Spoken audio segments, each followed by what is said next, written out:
बात को भी रेखांकित किया। अब हम आज की सभा समारोह के अंतिम पड़ाव पर हैं। अध्यक्ष जी को बोलना शेष है। एक छोटी सी परंपरा में और तोड़ना चाहते हैं। अध्यक्ष जी के बाद मैं हमारे सेक्रेटरी जी को बुलाऊं और उनसे कहूं कि आज जो लोग अभी तक उपस्थित हैं उनको वो धन्यवाद अर्पित करें। इसके बजाय मैं चाहता हूं कि वो अध्यक्ष जी के बोलने के पहले ही यहाँ आकर आज के समारोह में शामिल होने वाले तमाम लोगों को नहीं, आपको आना पड़ेगा। मैं सोचता हूँ धन्यवाद धन्यवाद भी मैं कर देता अच्छा ये बोलो तो धन्यवाद भी देते मेरे पास अभी नहीं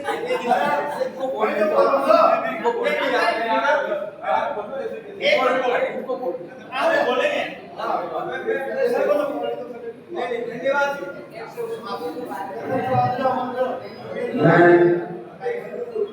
अतिथियों का और आए हुए सभी मेहमानों का आभार व्यक्त करते हुए आज के अध्यक्ष अंबिका दत्त जी को आभार दे रहा हूँ।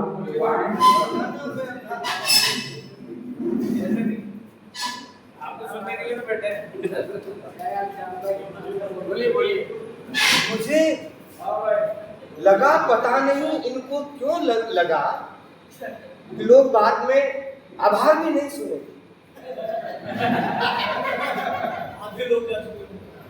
आपको ऐसा लगा कि धन्यवाद तो दिला ही दो, क्या पता बाद में आदमी धन्यवाद देने सुनने के लिए भी रुके न रुके। नहीं ऐसा होगा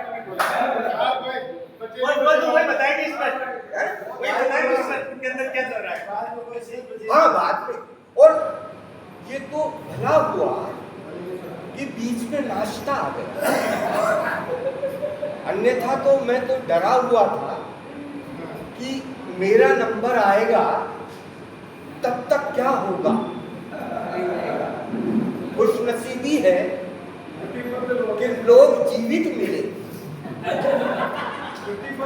जीवित मिलना आश्चर्य नहीं, हंसते हुए मिले।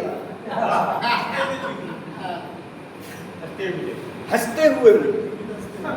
और सबसे पहले मैं अपनी बात शुरू करने से पहले आप लोगों को धन्य कहना चाहता हूं कि आप इतनी देर से बैठे हुए हैं और न केवल बैठे हुए हैं, सुन रहे हैं। और सुनने में भी आप कोई बहुत ज्यादा परेशान नहीं है, बातें करते हुए सुन रहे हैं।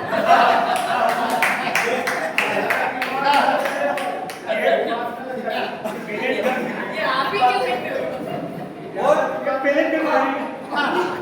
व्यस्तता जो मोबाइल में उसमें से समय निकाल कर सुन रहे। और ऐसा ही नहीं कि इतना लाइटली सुन रहे हो, कुछ लोग को पूरे आनंद में आंख बंद करके भी सुन रहे हैं।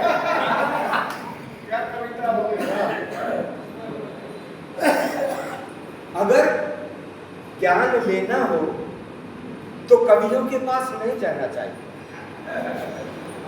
कवि अपनी बस्ती ज्ञान, अपना घर ज्ञानियों से दूर बनाता है।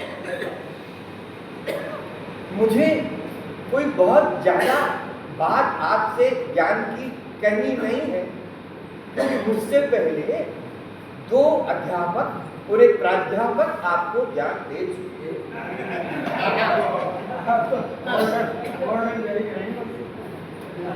मैं तो सिर्फ आपसे ये कहना चाहता हूँ, सबसे पहले तो विकल्प वालों को धन्यवाद देना चाहता हूँ, जिनको धन्यवाद देने की इतनी जल्दी थी कि उनका अध्यक्ष भी न बोले पहले धन्यवाद।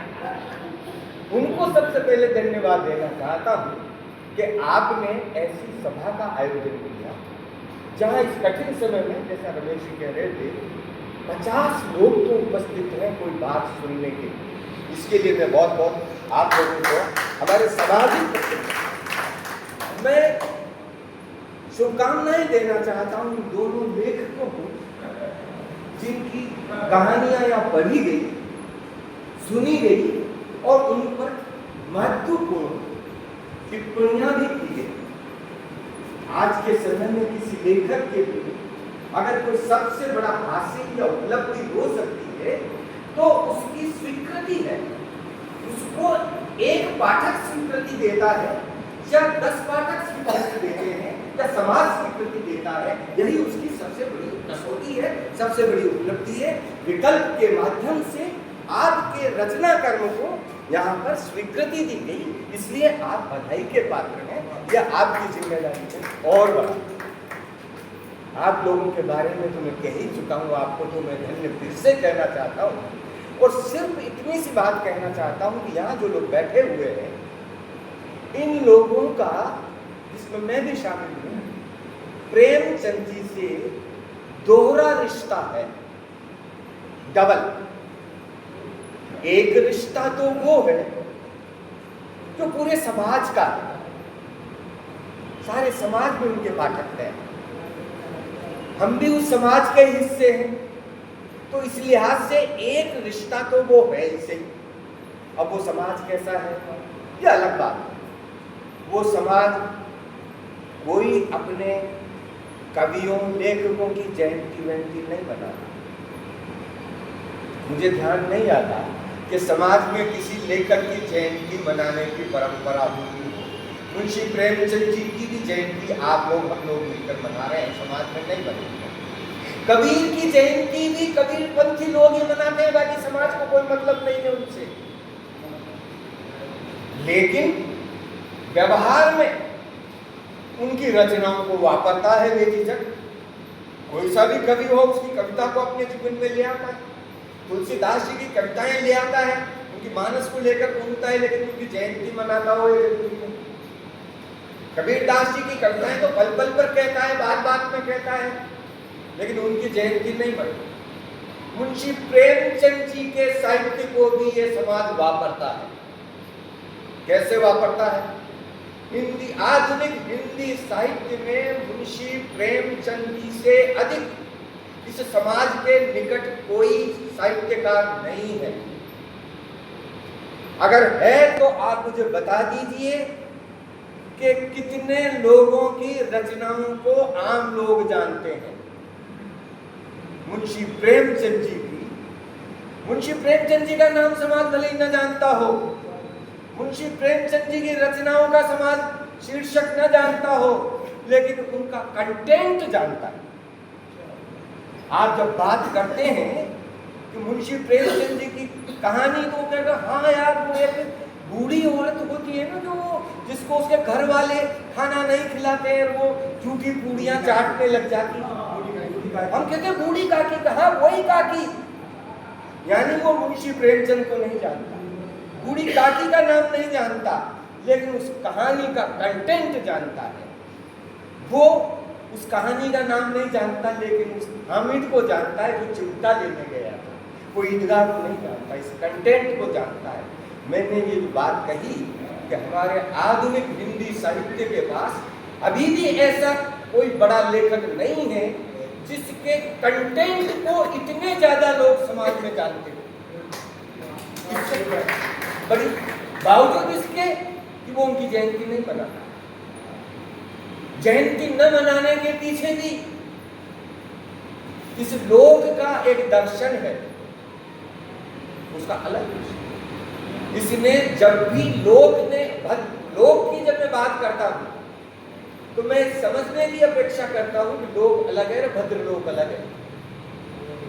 भद्रलोक अलग है, भद्रलोक का अनुशासन अलग है, उसका समाजशास्त्र अलग है, और जो असली लोक है उसका समाजशास्त्र अलग है। उस लोक की जो शर्त है वो ये है कि आपकी रचना तभी स्वीकार की जाएगी, स्वीकृत की जाएगी, जब इस पर से आपका नाम मिटा दिया जाएगा। ये प्राइवेट प्रॉपर्टी नहीं, पब्लिक प्रॉपर्टी हो जाएगी। आपको आज तक किसी लोकगीत के रचयिता का नाम पता नहीं। लोकगीत तो बहुत लिखे गए हैं, लेकिन आपको एक भी लोकगीत के रचयिता का नाम पता नहीं है। लोग तभी स्वीकार करता है बहुत सारे। और हमारे आधुनिक काल के जो लोक कवि हैं, उन लोक कवियों जो कवि हैं उनकी कई कविताएं लोक कविताएं बन गई है, और ये तभी बन पाई जब उनको ये पता नहीं है कि ये गीत रघुराज सिंह लिहाड़ा का है या दुर्गादास सिंह जी का है या मुकुटमणि राज का है। वे उड़ जाऊंगी री माँ गाते रहते हैं, किसका है कोई पता नहीं, कोई लेना। तो हमारा एक रिश्ता मुंशी प्रेमचंद जी से ये समाज वाला है। यानी जो उसकी जयंती नहीं मनाता, उसकी नाम याद नहीं रखता, उसकी रचना का नाम याद नहीं रखता, लेकिन उसके कंटेंट को याद रखता है, और यही प्रेमचंद जी की सबसे बड़ी सफलता है रिश्ता। दूसरा रिश्ता हमारा एक और मुंशी जी से, मुंशी जी से दूसरा रिश्ता हमारा है, क्योंकि यहाँ अधिकतर लोग साहित्यकार बैठे हैं, तो साहित्य का रिश्ता। दुनिया में जो रचनाकार हैं, साहित्यकार हैं, वो एक बिरादरी बनाते हैं। हम कहते हैं अमूमन हमारी बिरादरी है, तो हमारा मुंशी जी के साथ एक रिश्ता बिरादरी का रिश्ता है। हम उनकी बिरादरी के लोग हैं, हम उनकी बिरादरी के लोग हैं। तो जब हम उस समाज में रहते हैं और उस रिश्ते से उनके साथ व्यवहार करते हैं, तो हमारे लिए इतना पर्याप्त हो सकता है कि हम उनकी रचनाओं को पढ़े सामान्य पाठक की तरह, और पढ़कर जो ग्रहण कर सकते हो वो कर लें। लेकिन जब हमारा रिश्ता बिरादरी का रिश्ता होता है, और हम उनके बिरादरी के रिश्ते में इसलिए शामिल हैं कि वो जो कर रहे हैं रचना कर्म, वही रचना कर्म हम कर रहे हैं। वो जो भी कर्म कर रहे हैं वो कर्म हम कर रहे हैं। अब हमारे लिए मुंशी प्रेमचंद जी तक जाना, यही आज की इस गोष्ठी की सबसे बड़ी सार्थक और महत्वपूर्ण यात्रा है। एक रचनाकार मुंशी प्रेमचंद जी तक जो रिश्ता है, उसका रचनात्मक रिश्ता को कैसे व्यवहार करें, लंबी बातचीत हो सकती है। और मैं जानता हूं कि आप लोगों के धैर्य का और निष्ठा का अधिक परीक्षा लेना ठीक नहीं है, चाहे वो कितना ही 30 मार्क का वक्ता हो। मैं ये कहना चाहता हूँ संकेत रूप में कि देखिए, मुंशी प्रेमचंद जी की जो रचनाएं हैं, वे 8-10 रचनाओं के मैं कंटेंट आपको बता सकता हूँ। नमक का दरोगा हो सकती है, पूस की रात हो सकती है, कफन हो सकती है, पंच परमेश्वर हो सकती है, दो बेलों की कथा हो सकती है, सदगति हो सकती है, सवा शेर गेहूं हो सकती है, बड़े भाई साहब हो सकती है, गुल्ली डंडा हो सकती है। लेकिन इनके कंटेंट लोगों तक याद है, और कंटेंट इतने पावरफुल तरीके से याद है कि वे अपने पाठक को जहां तक ले जाना चाहते हैं वहां तक पहुंचा देते हैं। ये उस प्रेमचंद जी की बहुत बड़ी बात है। यानी जब आप उसकी रात पढ़ रहे होते हैं, तो अगर आपके रोंगटे खड़े न हो जाएं ठंड के मारे, तो क्या बात हुई प्रेमचंद, लेकिन वो आपको उस ठंड की रात में ले जाते हैं। वे आपको जब वे कफन की बात कर रहे होते हैं, तो आपको लगता है कि वो जो आलू सेक रहे हैं, उस आलू सेकने वाली जो आग की गोबड़ है, उसकी धपन आपको महसूस हो रही है। वो एक पाठक को वहां तक ले जाने की ताकत रखता है वो कंटेंट, तभी तो वो याद रखता है उसको, उस कंटेंट को। तो ये उस लेखक की ताकत है कि वो अपने पाठक को वहां तक पहुंचा देता है। लेकिन हमारी जरूरत ये जानने की है कि वहां तक वो लेखक पहुंचा कैसे। वहां तक पहुंचने की जरूरत हमारी जरूरत है। हम केवल किताबें पढ़कर, हम केवल भाषण देकर, हम केवल ज्ञान की बहस करके वहां तक नहीं पहुंच सकते जहां तक प्रेमचंद जी पहुंचे थे। और अगर हम वहां तक नहीं पहुंचे तो हमारे पाठक को भी हमारी रचनाओं के द्वारा वहां तक नहीं पहुंचा सकते जहां तक प्रेमचंद जी ने पहुंचाया था। यही रिश्ता हमारे लिए महत्वपूर्ण है। आप सब लोगों ने होने के बावजूद मुझे सुना।